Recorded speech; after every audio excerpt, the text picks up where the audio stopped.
Juliopolis de bir yüzük, bir inanç ve görünmeyen bir dünya. Bazen insanlık tarihinin en karmaşık inanç sistemleri dev tapınaklarda ya da uzun metinlerde değil, küçücük bir yüzük taşının üzerine kazınmış bir figürde saklıdır. İşte Juliopolis'te bulunan Abraxas betimli yeşil jasper yüzük tam olarak böyle bir nesne. Bu yüzük ilk bakışta sıradan bir mücevher gibi görünebilir ama biraz yaklaştığımızda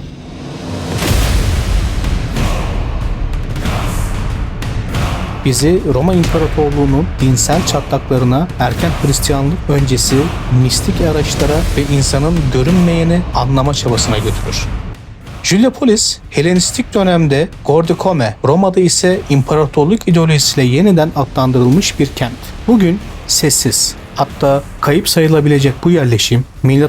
1. ve 4. yüzyıllar arasında Bitinya ile İç Anadolu arasında bir geçiş kapısıydı. Ankara Anadolu Medeniyetleri Müzesi'nin yürüttüğü kazılar özellikle kentin nekropol alanında bize yaşayanlardan çok inananların dünyasını anlatan buluntular verdi. İşte Abraxas bu mezarlardan birinden çıktı.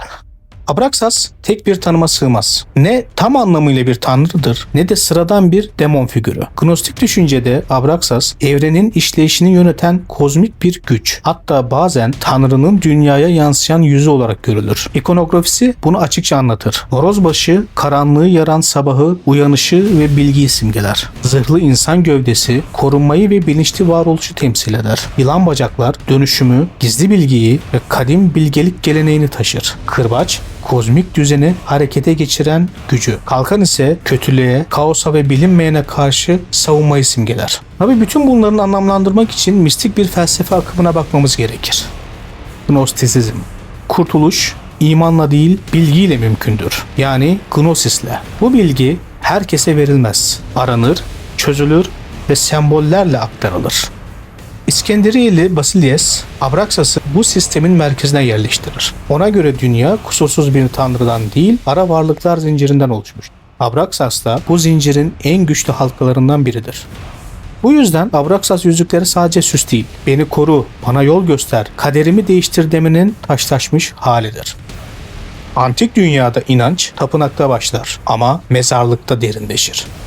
Sihirli Yunanca papirüsler bize şunu gösteriyor. Abraxas adıyla mühürlenen muskalar mezarlıklara gömülür. Düşmanlar lanetlenir. Kader yönlendirilmeye çalışılır. Yani Juliopolis'teki yüzük muhtemelen sahibinin bu dünyada ve öte dünyada güvende olma isteğinin bir ifadesiydi.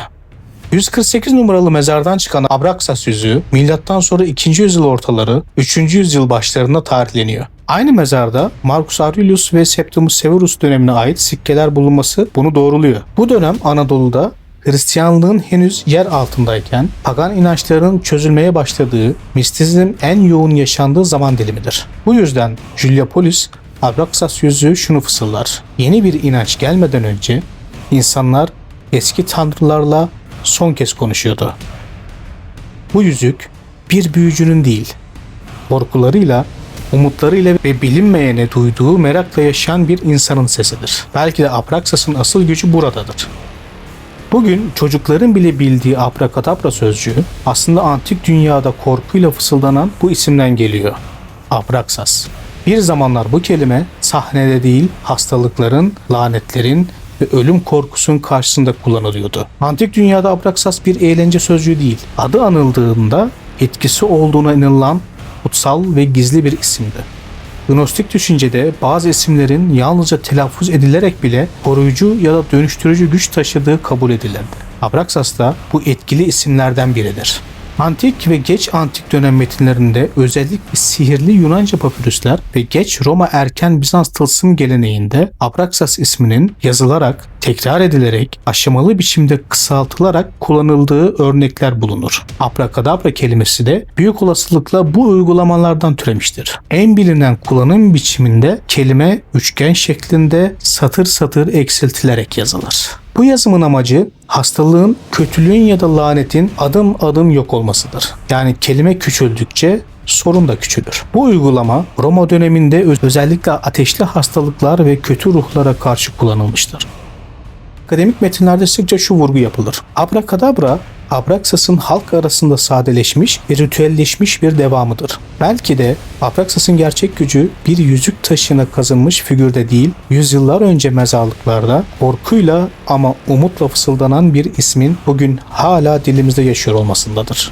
Çünkü biz artık ona abrakadabra diyoruz. Ama bir zamanlar o kelime hastalığa, karanlığa ve bilinmeyene karşı söylenen son cümleydi.